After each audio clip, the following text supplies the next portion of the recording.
शिवसेनेचे आमदार अर्जुन खोतकर आपल्यासोबत आहे. आपण त्यांच्याशी बातचीत करणार आहोत. सर, आपण पाहतोय की 293 अंतर्गत आज मुंबईच्या विविध विषयांवर चर्चा होती. पाऊस पडतोय, झाड कोसळलं आहे, मॅनहोलमध्ये एका व्यक्तीचा मृत्यू झालेला आहे. पण एकही मंत्री उपस्थित नाही आहे, त्यामुळे संताप व्यक्त केला जातो.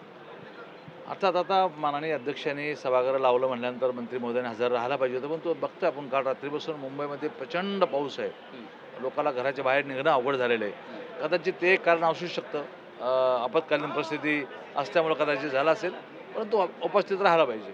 नक्की जालन्याचा पण महत्त्वाचा विषय आहे मोकाट कुत्र्यांचा. तुम्ही जालन्याचे गुन्हेगारीचे विषय मांडले.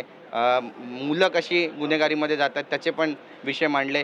मोकाट कुत्र्यांचा काय विषय आहे? हो, जालन्यामध्ये जवळपास 3 बालिकेला 3 मुलीला कुत्र्याने खाल्लं, अक्षरशः मारून टाकलं.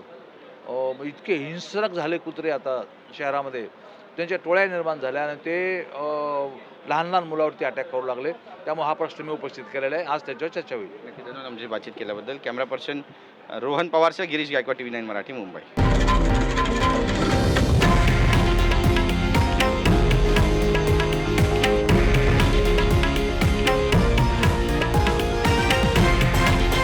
हे आहे देशातील नंबर 1 न्यूज नेटवर्क आणि आपण पाहत आहात TV9 मराठी, एकमेव.